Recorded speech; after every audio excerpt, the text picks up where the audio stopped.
Que ton nom soit élevé, enseigné, Seigneur. Que ton nom soit béni. On acclame encore le Seigneur un peu plus fort. Au nom puissant de Jésus-Christ. Au nom puissant de Jésus-Christ. On va prendre place.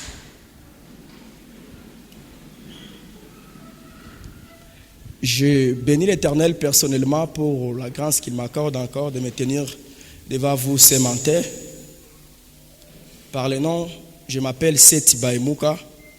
Je suis membre de cette église. Je suis moniteur à l'école de dimanche. De temps en temps, nous prions aussi dans l'équipe d'intercession en Célier. Et comme profession que je fais dans la vie, je suis étudiant.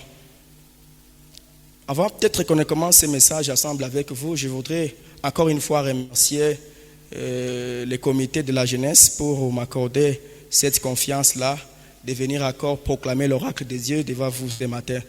Je voudrais particulièrement aussi remercier le collège des anciens et même tout le corps pastoral qui m'ont confié cette confiance-là de venir me tenir près de vous ce matin et vous communiquer les messages de Dieu. Mais avant qu'on ait pris, je voudrais encore une fois vous prier de tenir une attitude de respect et de prière parce qu'il est possible que ce matin, Dieu ait un rendez-vous avec la vie de quelqu'un. Pendant que nous prenions une position de prière, prions le Seigneur. Jésus-Christ de Nazareth, c'est pour toi que je suis ici, que je diminue et que toi t'y croises. Saint-Esprit, prends-moi en charge. Saint-Esprit, prends-moi en charge. Que tout ce que je vais dire ou expliquer puisse refléter ta gloire. Saint-Esprit, touche nos cœurs.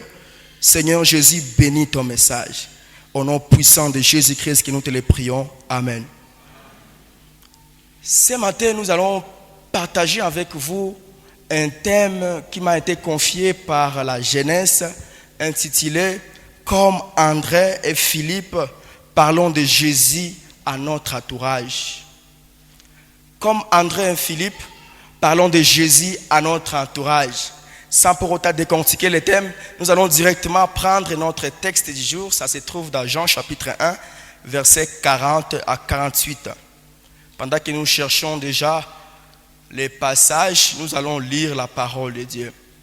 Jean chapitre 1, verset 40 jusqu'à 48. La Bible dit ceci. André, frère de Simon-Pierre, était l'un des deux disciples, l'un des deux qui avait attendu les paroles de Jean et qui avait suivi Jésus. C'est lui qui raconta le premier son frère Simon et qui lui dit « Nous avons trouvé le Messie », ce qui signifie Christ. Et il le conduisit vers Jésus.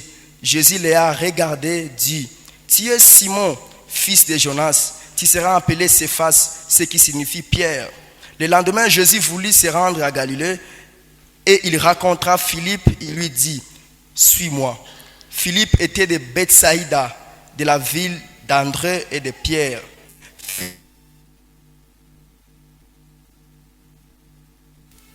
Nous avons trouvé celui de qui Moïse a écrit dans la loi. Nous avons trouvé celui de qui Moïse a écrit dans la loi et dont les prophètes ont parlé. Jésus de Nazareth, fils de Joseph.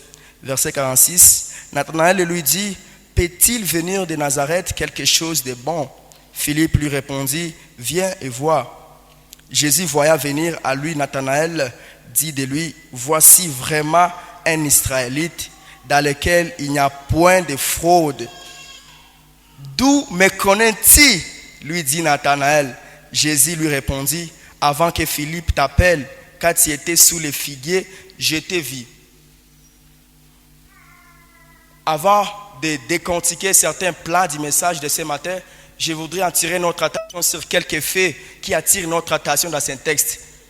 Le premier fait qui attire notre attention, c'est que si vous commencez au début de ce chapitre, vous allez vous rendre compte, on parlait de Jésus, un moment, on parlait de Jean et ses disciples, et un moment, Jean a commencé à témoigner Jésus, et un moment aussi, Jésus a commencé maintenant à choisir ses apôtres.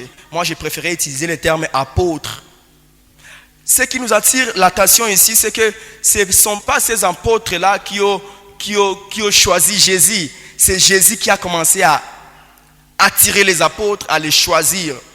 Je me dis souvent que je ne sais pas, parmi tous ces apôtres que Jésus a commencé à sélectionner, la plupart d'eux avaient une vie ordinaire. Je fais allusion à Pierre, à Simon qui est devenu Pierre par la suite.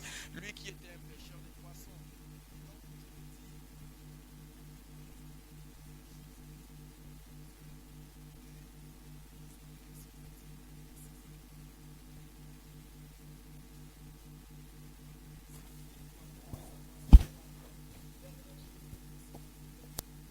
Ils sont sortis de l'économie, sortis de néant, de nulle part. Mais Jésus les a choisis par la grâce. C'est une élection de grâce. Ça a vraiment attiré mon attention. Cela a vraiment attiré mon attention.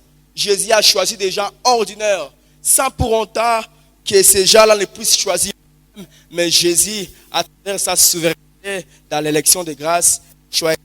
Et voilà, aujourd'hui, nous tous qui sommes présents, nous sommes choisis par le Seigneur Jésus. Voilà pourquoi il nous appelle les sacrificateurs de la sacerdance royale.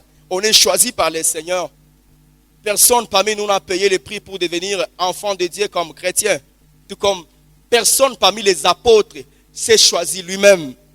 J'aime car dans son épître dans l'épître de Paul aux Romains, au chapitre 11, verset 29, il dit: les dons et l'appel de Dieu sont irrévocables. Ils sont vraiment irrévocables. Dieu les a choisis. Eux-mêmes se choisissent. Donc il les a tirés dans une vie, peut-être dans le quartier, on ne les connaissait même pas. Mais aujourd'hui, on les prêche. Voilà pourquoi une autre chose qui s'ajoute à la même chose, c'est que quand Jésus s'est rencontré avec Pierre, directement, il a changé le nom de Pierre. Cela aussi m'a beaucoup béni. Façon dont quand Jésus nous raconte, il change notre identité. On était pécheurs, impudiques, voleurs avant, mais aujourd'hui, Jésus nous a sauvés, il nous a transformés, il a changé notre identité. Il a fait pour Paul, qui s'appelait par avant Saul. Il a fait pour beaucoup de gens. Quand il fait une rencontre avec quelqu'un, il faut que ton identité change. Quand on parle de l'identité, on parle des domaines de la vie. Dans les moindres petits détails, le caractère change. Même le niveau de vie change. Jésus, il fait ça souvent. Une autre chose qui attire notre attention, c'est la troisième chose, et je vais en finir là, parmi les éléments qui nous ont attirés directement dans ce texte, c'est que Nathanaël a été surpris. Écoutez ce qu'il dit. Il dit: d'où me connais-tu? Lui dit Nathanaël. Jésus lui répondit: avant que Philippe t'appelle, quand tu étais sous les figuiers, je t'ai vu. Jésus te connaît personnellement. Il te connaît personnellement. Donc je n'ai pas besoin d'avoir les compliments au centuple au quotidien pour avoir confiance à cette position de grâce que Dieu m'a accordée comme son enfant. Jésus nous connaît personnellement. Je me demande s'il y a quelqu'un génie qu'il est ou n'importe quel âge qu'il peut avoir, il pourra savoir le nombre de chaussures qu'il a déjà utilisées jusqu'à aujourd'hui. Qui connaît le nombre des habits qu'il a déjà utilisés jusqu'à aujourd'hui? Mais Jésus ne connaît pas seulement ça. Il connaît même le nombre de tes cheveux. Alors pourquoi croire que nous sommes venus accompagner les autres comme certaines personnes le croient? À l'église, c'est lamenter. À l'église, c'est sous-estimer. Alors que Jésus, il nous connaît personnellement. C'est lui qui nous a élus comme les saints. Comme les sacrificateurs de la sacerdance. J'aime ce passage de 1 Pierre quand il nous appelle les sacrificateurs de la sacerdance royale. Il nous a élus. Donc Jésus te connaît personnellement.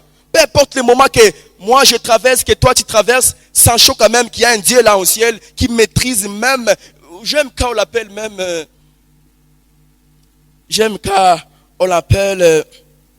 maître des temps et des circonstances, surtout quand on l'appelle celui qui contrôle le temps. Peu importe les choses que nous traversons, Jésus nous connaît personnellement. Il nous soumet à certaines situations, il nous soumet à certains moments difficiles, mais il connaît chacun de nous enseignés. Nous ne nous connaissons même pas mieux que lui. Nos parents ne nous connaissent même pas. Lui connaît même notre destin. Lui qui était Simon, il dit non, toi tu es appelé Pierre. Il connaît ce que nous serons. Donc personne n'a le droit de se sous-estimer. Ça c'était à terme d'introduction. Mais il y a un autre dernier élément qui nous attire, c'est dans les thèmes surtout, c'est les termes entourage. Ça, c'est là où nous allons commencer le message. Tout homme dans ce monde physique est limité par 5 entourages selon la Bible, mais aussi selon la science aujourd'hui. On a l'entourage qui est direct à nous, l'entourage familial. On a aussi l'entourage ecclésiastique, là où on fréquente chaque jour, dimanche matin. On a aussi l'entourage éducationnel, les universités, les écoles. Nous avons aussi comme entourage l'entourage professionnel. Nous avons aussi comme entourage l'entourage amical. Donc aujourd'hui, on va se limiter à ces 5 catégories d'entourage. Je ne sais pas, peut-être la liste n'est pas exhaustive. Mais ces entourages-là, c'est là où notre thème nous a recommandé d'aller parler de Jésus, comme André et Philippe. Amen. Amen, amen. Je ne voudrais pas parler beaucoup sur l'entourage parce que ce sont nos milliers du quotidien. Nous sommes partout et tous les jours en famille, partout et tous les jours au milieu professionnel, partout universitaire ou bien à l'école. Ce sont nos entourages. Avant de un peu là où on a commencé, pourquoi dans ce thème ici on parle d'André et Philippe? Il n'y a qu'une seule raison. Il y a eu beaucoup d'apôtres, mais pourquoi nous ici nous focalisons sur des noms, André et Philippe? Juste parce que André ou Philippe, quand ils se sont rendus compte que le ciel les a visités. Par la grâce, ils ont été élus dans la souveraineté de Dieu. Ils se sont dit non. Nous devons rendre ce Jésus-Christ-là, entre guillemets, populaire. Ils ont commencé à parler des noms de Jésus dans leur entourage. Philippe est parti dans l'entourage amical. André est parti dans l'entourage, je ne sais pas, familial. C'est pour ça que notre thème aujourd'hui porte le nom de 2 apôtres, André et Philippe.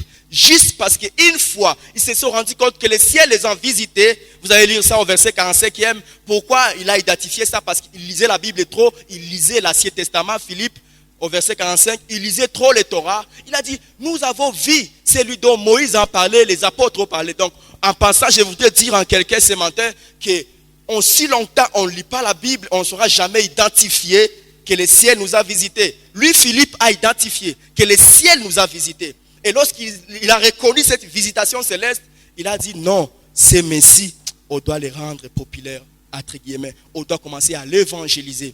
Et donc la grande question de notre sujet, de notre exposé ce matin, c'est comment rendre Jésus populaire. Permettez ces termes, et ce n'est pas biblique peut-être, mais comment évangéliser Jésus-Christ. C'est de ça que nous allons parler ce matin.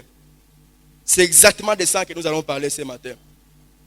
Comment prêcher Jésus-Christ comme question? Je préférerais directement donner la réponse.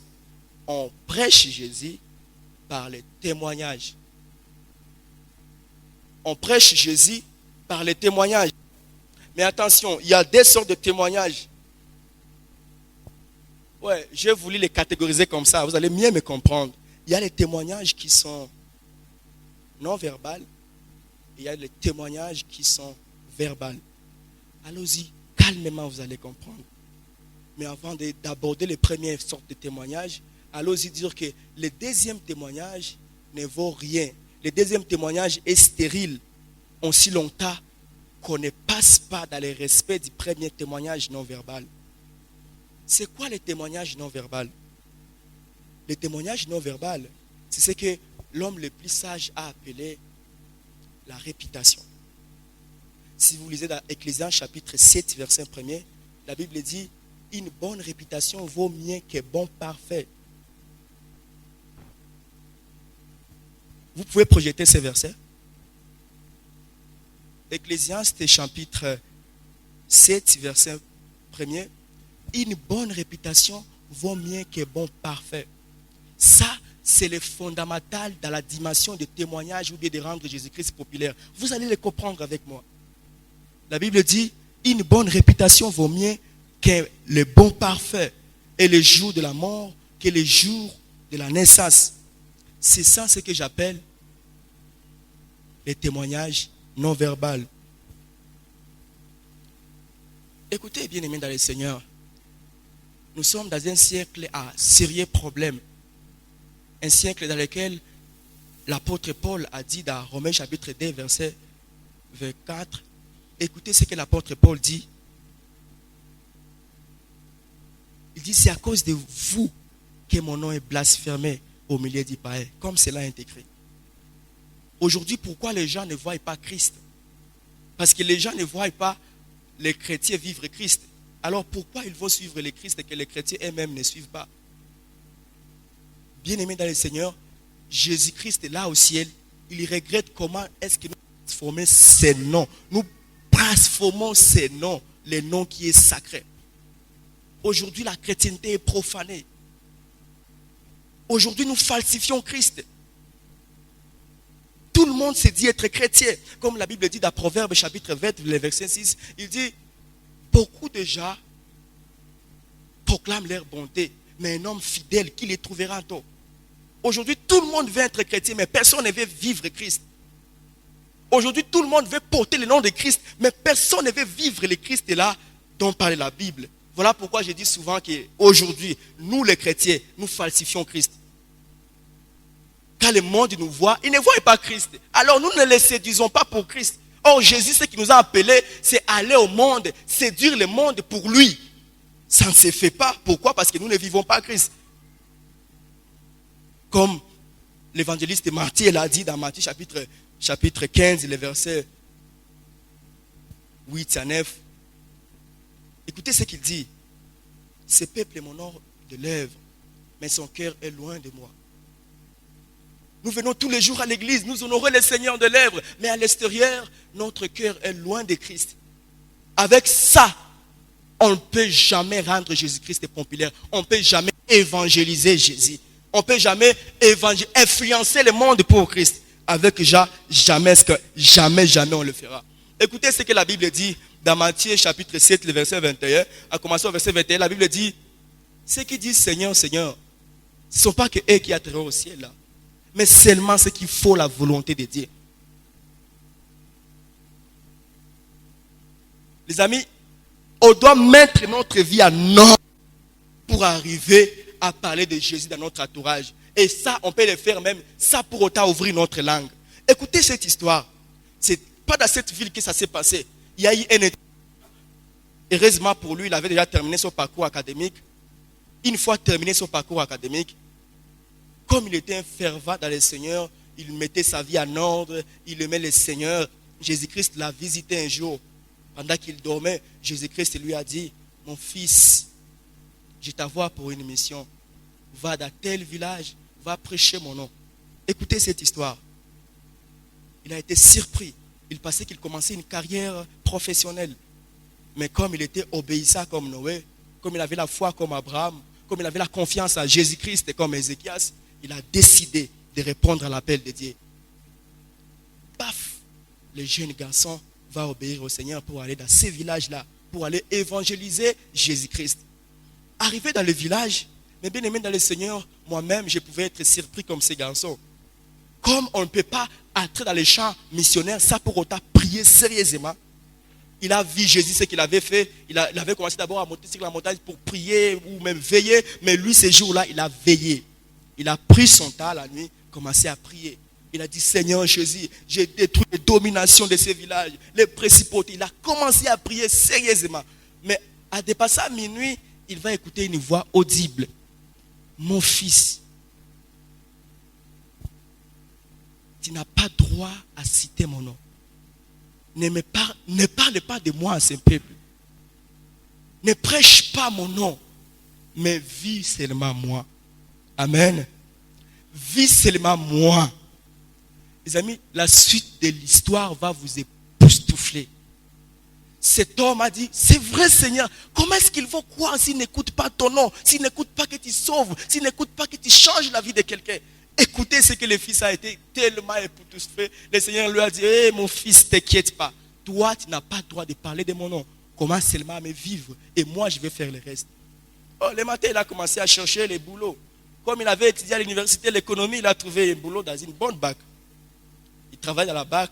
Il était le plus portier de la banque.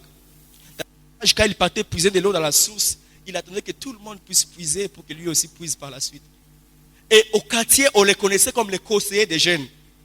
Pas seulement ça, on connaissait cet homme-là, il ne savait pas son nom. Il était l'homme qui priait pour les malades. Quand il y a une situation de maladie, il venait vite là prier pour toi, prier pour toi, prier pour toi. Alors, son caractère était incarné de l'amour de Christ que les gens ne comprenaient pas. D'où vient cet homme? Il est qui au juste? Il surprenait tout le monde par son caractère, par sa morale, par son éthique et par sa façon de faire les choses. Bien-aimé dans le Seigneur, une période a passé, un petit bout d'état a passé. Jésus-Christ l'a visité encore la nuit. Comme il le parlait toujours par la voix audible, il lui a dit, mon fils, ta mission est infinie, tu peux rentrer. Seigneur, vraiment ma mission est infinie? Oui, tu peux rentrer. Il est rentré dans son village d'origine. Il pensait qu'il n'a rien fait parce qu'il n'a pas parlé de Jésus-Christ. Il savait qu'il avait tout fait parce qu'il avait obéi à Jésus-Christ. Écoutez, bien aimé dans le Seigneur, de temps après, une petite période passée, Jésus-Christ va citer un autre missionnaire avec des cheveux blancs. Va dans tel village, le même village de ces jeunes garçons étudiants qui avaient terminé son parcours académique. Va dans ces villages, allez prêcher mon nom. Allez évangéliser les gens. Alors les amis, la suite, là où je vais conclure mon histoire, ça va encore vous étonner. Lorsqu'il est venu là, le papa a prié aussi la nuit. Le matin, il a commencé les croisades. Je ne sais pas quelle technique missionnaire il avait utilisée, mais il avait réuni beaucoup de gens de ces villages-là. Il a commencé à parler de Jésus-Christ. Jésus-Christ est un homme de bon. Jésus-Christ, c'est un homme qui a de l'amour. Jésus-Christ, il est malade. Jésus-Christ, il aime les enfants. Il a parlé de tout ce qui est de Jésus-Christ. Les gens de ces villages ont commencé à voir ses papas. Toi là, tu parles de quelqu'un que toi tu n'as pas vu. Hein. Cet homme-là, il était ici. Nous l'avons vu ici. Il était bon, il était cool. Et quand il avait fait l'appel, tous les villages ont crié à Jésus-Christ. Est-ce qu'on peut acclamer le Seigneur?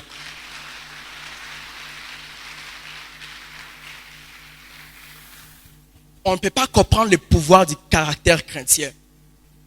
Le caractère chrétien n'influence pas seulement notre environnement, mais cela a un pouvoir même pour notre destin. Je comprends pourquoi John Mark Monroe, dans son livre Le pouvoir du caractère pour un leader, il dit, votre caractère, c'est votre destin. Plus que l'influence qu'elle peut avoir, mais aussi ça peut influencer votre avenir, votre caractère.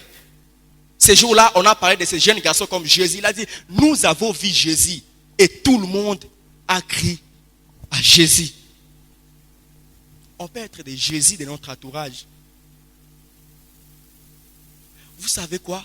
On me dit que Pierre a prêché un seul jour. 3000 âmes étaient converties, n'est-ce pas? Mais vous savez quoi? Allez lire dans Daniel chapitre 3. Il y a eu 3 jeunes garçons qui ont été fidèles et intègres. Ces jeunes garçons n'ont pas parlé avec la bouche, mais ils ont été fidèles jusqu'au bout. Vous savez quoi? Toute une nation avait les regards vers Dieu du ciel à cause d'eux. On les a jetés dans la fourneuse. Mais ces jours-là, comme le roi Nebuchadnezzar a été surpris, il a dit non. Ils ont été à 4. Le feu, la Bible dit, même leur caleçon n'a pas connu l'odeur du feu. Même leur corps n'a pas connu l'odeur du feu. Et ces jours-là, les décrets étaient signés par les rois. La personne là qui négligera le nom de Dieu, de Shadrach, Meshach, Abednego, sera punie doublement plus que vous. Doublement plus que ces 3 jeunes garçons. Le caractère a plus de pouvoir, les amis. Allez lire dans Daniel chapitre 6. L'histoire de Daniel. Même événement, ça s'est passé. Toujours pareil. Daniel a été fidèle jusqu'au bout. Et ces jours-là, le roi Darius a signé un décret.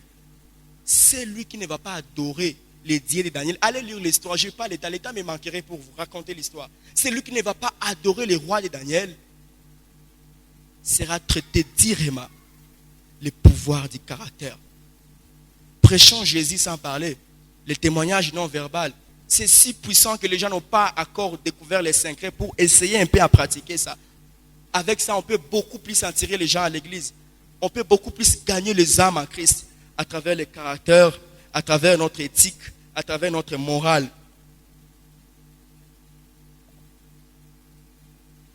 La Bible dit, dans 1 Timothée chapitre 4, verset 12, que personne ne méprise ta jeunesse, mais sois un modèle pour les fidèles, à parole, à conduite, à foi, à l'amour, voire même en pureté. Aujourd'hui, notre génération est à crise des modèles. Notre génération, sur tous ces siècles, le XXIe siècle, est à crise même des repères. Les gens n'ont pas de personnes qui pouvaient leur servir des repères ou des modèles. Parce que peu de gens vivent Christ. Comment est-ce qu'on peut prêcher Jésus-Christ pendant qu'on ne vit pas ce Jésus-là? On ne prêchera pas un Jésus-Christ qui sera authentique. Commençons d'abord à vivre Jésus-Christ de Nazareth. Et Jésus-Christ va faire le reste.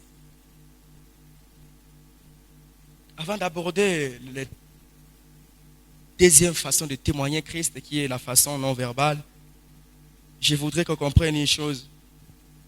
Nous devons mettre notre vie en ordre d'abord, avant de commencer à parler de Jésus-Christ dans notre entourage. Notre vie, quelqu'un a dit que ce que tu fais résonne plus fort que nous ne saurons jamais écouter ce que toi tu dis. Donc la voix le plus forte, c'est notre caractère. Et donc nous devons mettre notre vie en ordre. Et après ça, on peut prendre les pas pour la deuxième dimension, de commencer à témoigner Jésus-Christ avec la parole. Parce que notre vie, notre caractère aura déjà fait la grande partie. Amen, amen.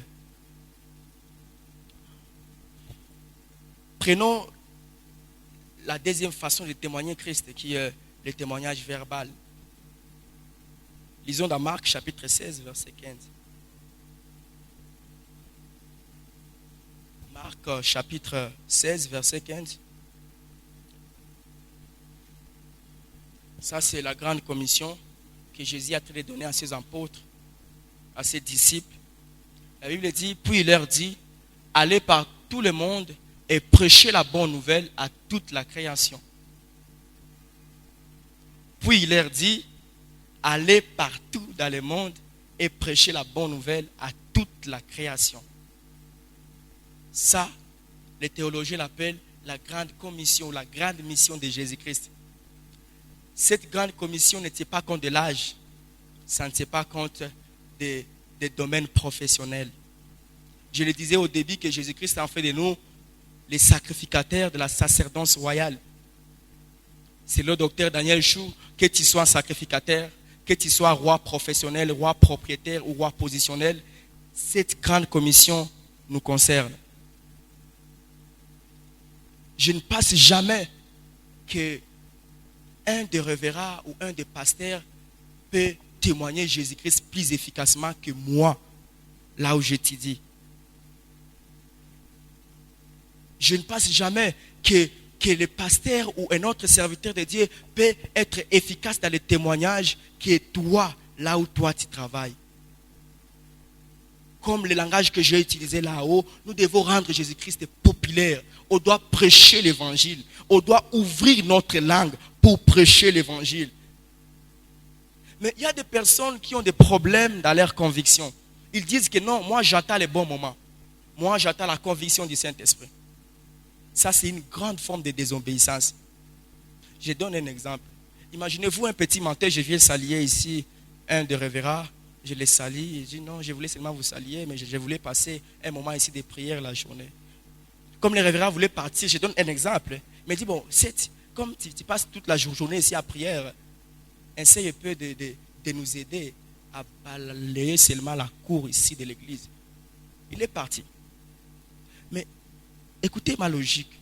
Imaginez-vous que je commence à dire, il m'a dit ça. J'attends d'abord ça qu'il vienne confirmer. Ou bien j'attends d'abord la confirmation intérieure ou la conviction. Ça, c'est la désobéissance où tu n'avais pas bien écouté. La Bible est claire à ce niveau. Allez par tout le monde et prêcher la bonne nouvelle à toute la création. On n'a pas à attendre la conviction. On n'a pas à attendre qu'il vienne dire ça deux fois, sinon on est désobéissant. Quand il donne un ordre, on doit obéir.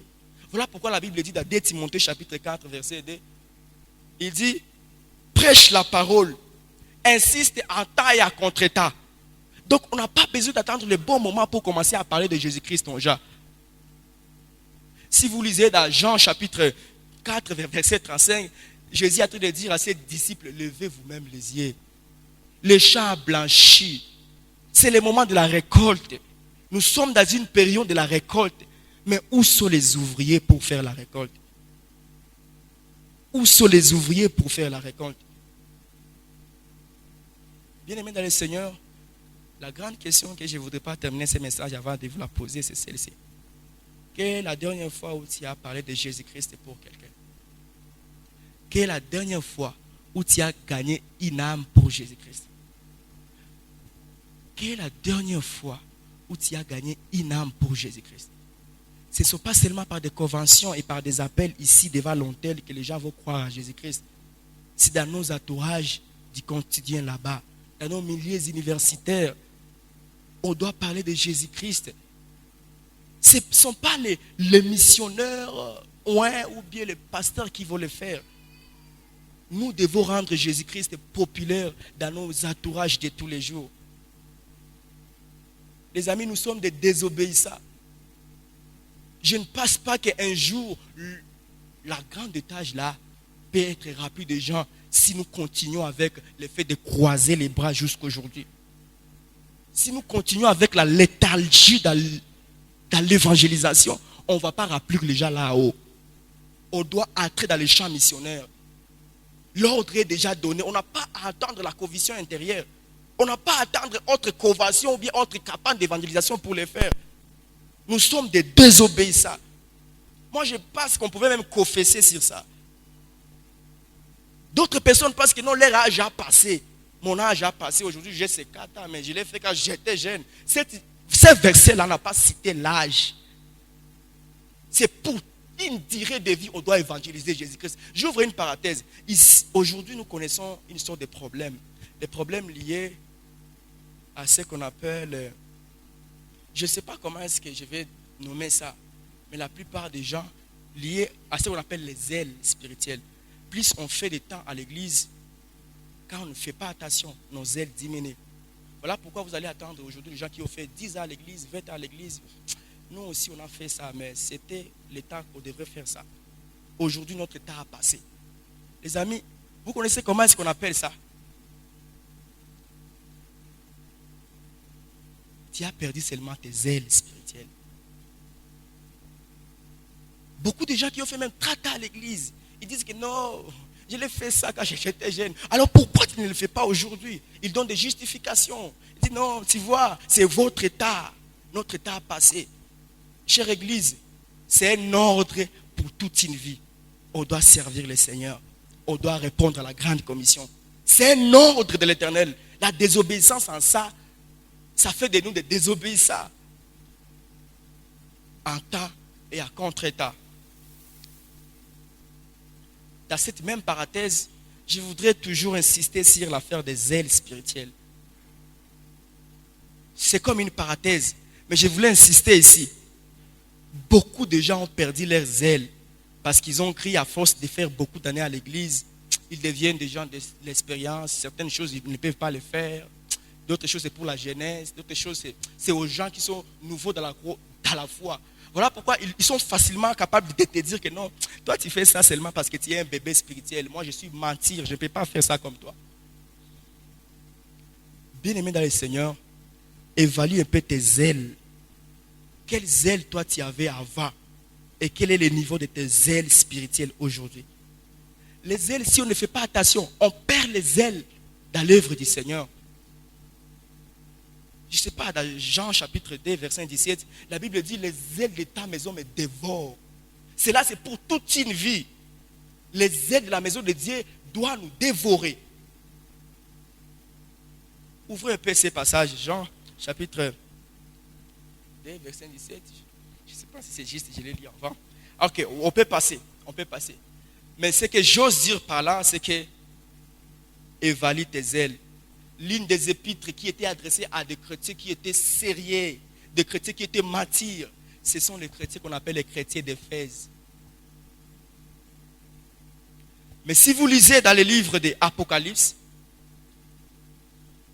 là où, chapitre 2, là où on parle de cette église d'Asie, vous savez comment est-ce que le Seigneur Jésus s'est adressé au peuple d'Éphèse?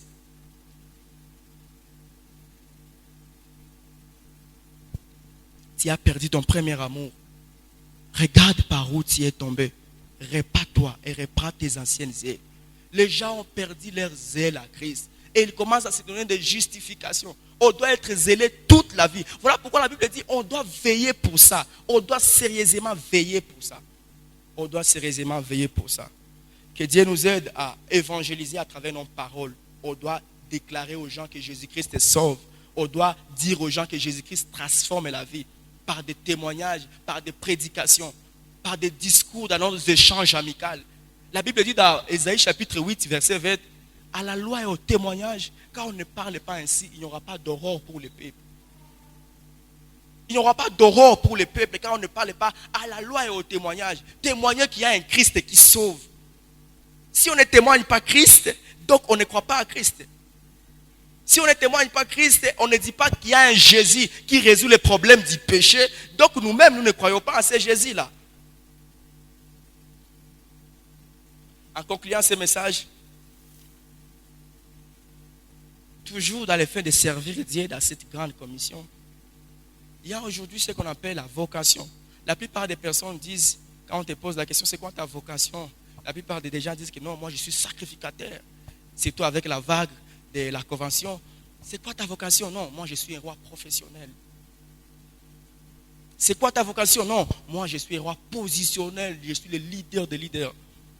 C'est quoi ta vocation? Non, moi je suis un roi ou un sacrificateur ou même un roi sacrificateur.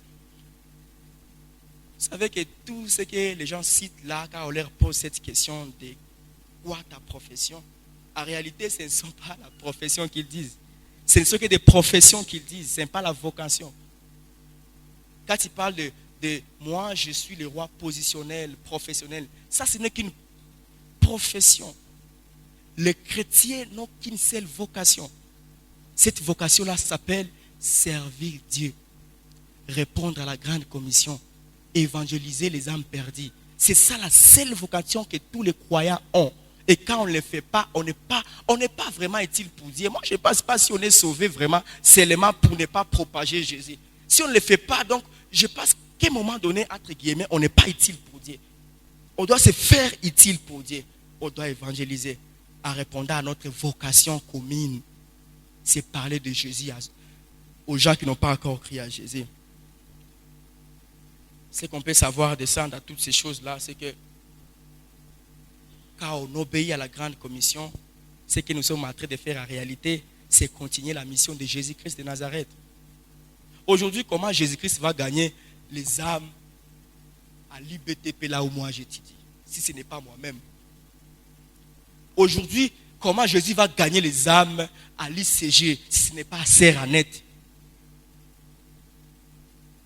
Nous bloquons le travail, l'œuvre de Dieu, parce que nous ne voulons pas continuer avec l'œuvre que Jésus nous a confiée. Le saviez-vous que là-bas au ciel, Dieu nous demandera des comptes à rendre, que nous sommes responsables de non-croyants, des païens qui sont autour de nous. On est responsables d'eux. Deuxième chose à savoir, presque pour terminer, c'est que notre mission a une portée éternelle. Quel privilège de servir le Seigneur en gagnant beaucoup d'âmes. Parce que quand on sera là, on verra des femmes, des hommes qu'on a gagnés pour le Seigneur.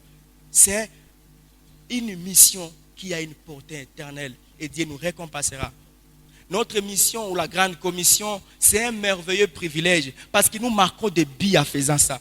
Il y a des gens qui ont marqué 5 billes jusqu'à aujourd'hui, d'autres ça, d'autres 1000, d'autres millions. Marquons des billes à gagner les âmes. Autre chose à savoir, c'est que notre mission donne un sens à notre vie. Car on ne répond pas à notre mission. Écoutez, il y a eu un papa, un bureaucrate, il se réveille chaque matin, il part au bureau. Il a souvent beaucoup de papiers à signer. Chaque jour, il signe les papiers. Matin, 12h pause, 17h, il rentre à la maison, devant sa télé, France V4. À 21h, il dort. Encore le matin, il part au boulot, il signe les papiers, à 12h pause. Le soir encore, à la télé, France V4, qu'est-ce que Russie en fait, Ukraine en fait, encore il se réveille. C'est ça le cours, le cycle de sa vie. Vous savez quoi? À un moment donné, il a dit, je ne me sens pas errer avec ça. C'est quoi le sens de ma vie? Il a commencé à chercher le sens de sa vie. Vous savez pourquoi?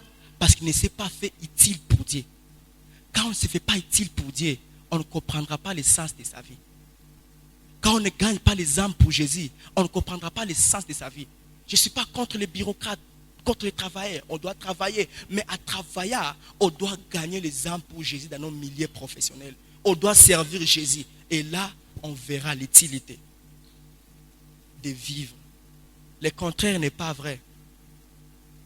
Si on ne sert pas Dieu, on ne verra pas que c'est important de vivre. Pour finir, l'ère de la fin du temps, l'ère de la fin du temps décidée par Jésus-Christ, par Dieu lui-même, mon frère, ça tient compte de notre façon de répondre à la grande commission. Jésus-Christ est pour revenir, il faut que nous puissions répondre à cet appel. Si on ne prêche pas les non-croyants, Jésus-Christ va continuer à dire que je viens bientôt. Mais le temps va continuer toujours à passer. Donc, on doit propager l'évangile pour arriver à précipiter l'arrivée de Jésus-Christ. Permettez-moi le terme. Pour finir, on a besoin des ingrédients pour gagner les âmes. Vous avez besoin d'une seule chose pour gagner les âmes. Pour finir ces messages, j'ai quelque chose à vous dire. Les gens peuvent rejeter votre amour. Les gens peuvent refuser votre message. Mais les gens seront impuissants devant vos prières. Devant vos prières.